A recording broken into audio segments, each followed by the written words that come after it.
feel that thing that's oozing out your doggone hand. That thing that's beating your doggone chest right now. Can you feel that? Can you feel what's about to happen on this field, man? Round 4 of this 4-round fight, you hear me? Hey, Philly, we one win away now. We're one win away from this being cemented as the greatest Philadelphia Eagles team ever assembled. You hear me or you heard me? I'm going for the goal. My heart is in control. My mind is on succeed, and I am in the lead. Don't buy into the schemes, the science on strategy. Just try. What it is, Philly, what it do, baby? Your boy, Mommy Duffy. I'm back up in the bitty to come holla at y'all. As I said, if we win this game here, this team would be considered as the greatest Philadelphia Eagles team by far in history because we set a lot of records from Saquon running for 2,000 to we having the #1 defense, and we had the #1 defense across the board since 1991 season when we had Buddy Johnson and things of that nature. You know, we definitely setting all type of records. You know, we having defensive player of the years probably in Zach Bond. You know, we had phenomenal rookie play from Cooper DeJean and Q. So why wouldn't this be the greatest team ever assembled if we can pull off the win? Because it's going to be tough. It's going to be a hard game to do so because, you know, you're playing against Pat Mahomes and Pat Mahomes and the Chiefs and things of that nature. So it's going to be tough, you know. But what other way would we want it? Because in order to beat a big dog, you got to take care of the big dog. And we're more than capable of doing so. Hey, Philly, y'all know what it is. Hit that subscribe button, hit that like button, and hit that notification bell so you guys get notified when this great Eagle content do drop. Because let's look back on 2022 team. D-line, because we've gotten better. Chiefs gotten better, and we've gotten better on the defensive side of the ball. Defense, you know, in 22 we had at D-line Linval Joseph, and Ndamukong Suh, BG, Fletch, Hassan Reddick. This year we got Jalen Carter, BG, which we're going to talk about him in a minute, Joanne Davis, Ojomo, Milton Williams, Sweat, Nolan Smith. So we have a lot of guys that can get after the quarterback. It's been proven this whole entire playoffs. Linebacker Zach Bond, Defensive Player of the Year candidate, which he should win, by the way. You know, Oren Burks doing a hell of a job stepping in for Nakobe Dean. And then on the flip side, on the back end, we have Q, and we have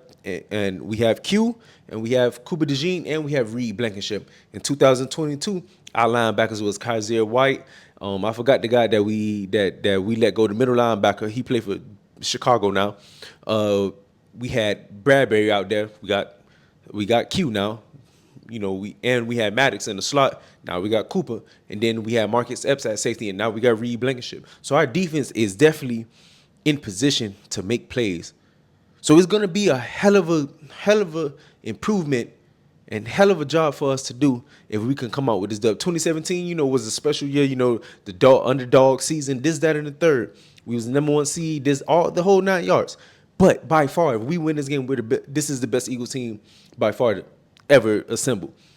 But we have to play a mistake-free game, no BS penalties, no boneheaded plays, none of that. We have to have the mental fortitude in order for us to come out there and do what we need to do. We have to have the mental and the physical focus in order for us to prevail with the dub. Because I definitely feel if Jalen Hurts played the same way, if the entire team played the same way they played against Washington 2 weeks ago, shit, man, we'll beat the dog shit.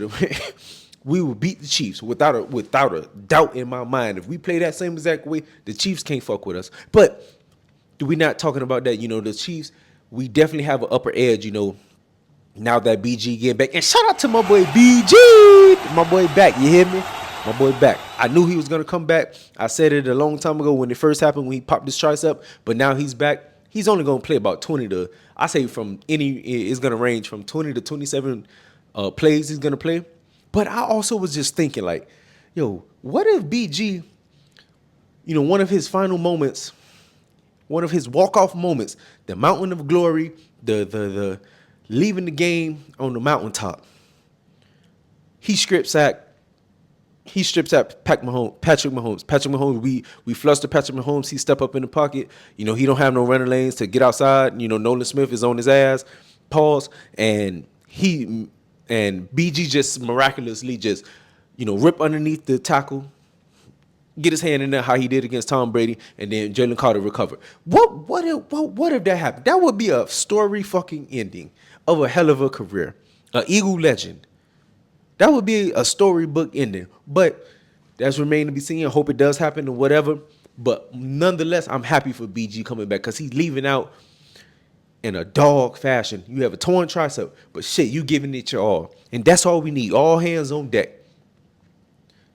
As I just mentioned, it's a huge upside having BG back because it's going to give our defensive line rotation going. And Chiefs, their offensive line isn't the best. Yeah, they had some issues throughout the entire season and things of that nature. They stepped up, but still, once again, their right tackle give up a lot of penalties.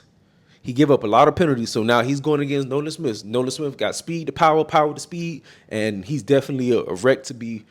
He's a force to be reckoned with. So I definitely feel Sweat can definitely not Sweat too, but I definitely feel Nolan Smith can win that battle. Jalen Carter is unstoppable. They're gonna have to put 2 people on Jalen Carter, so we already know about him. And so now we just got to go eat.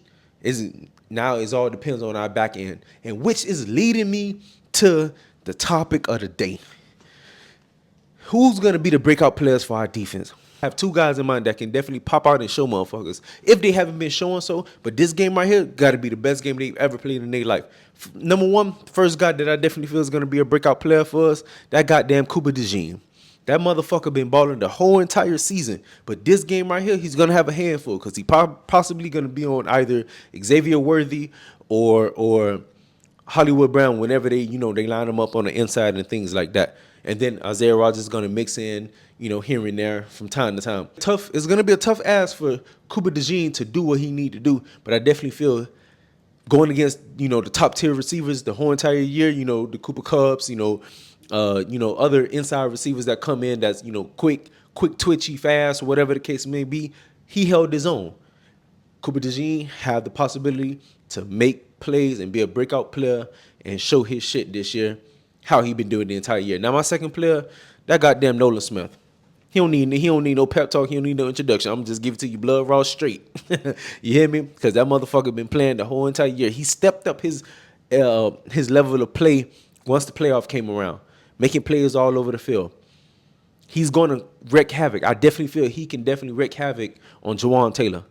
He could definitely fluster Patrick Mahomes because he have the speed. Because, Patrick Mahomes, he like to, get jiggy outside the pocket and get outside the tackles and go upfield. Now, once we get to Patrick Mahomes, lay his ass down gently. Because, you can't do nothing with Patrick Mahomes. You hit that motherfucker a little too hard, your ass going to get ejected from the game. So let's just be mindful of that. We get to Patrick Mahomes, lay his ass down gently.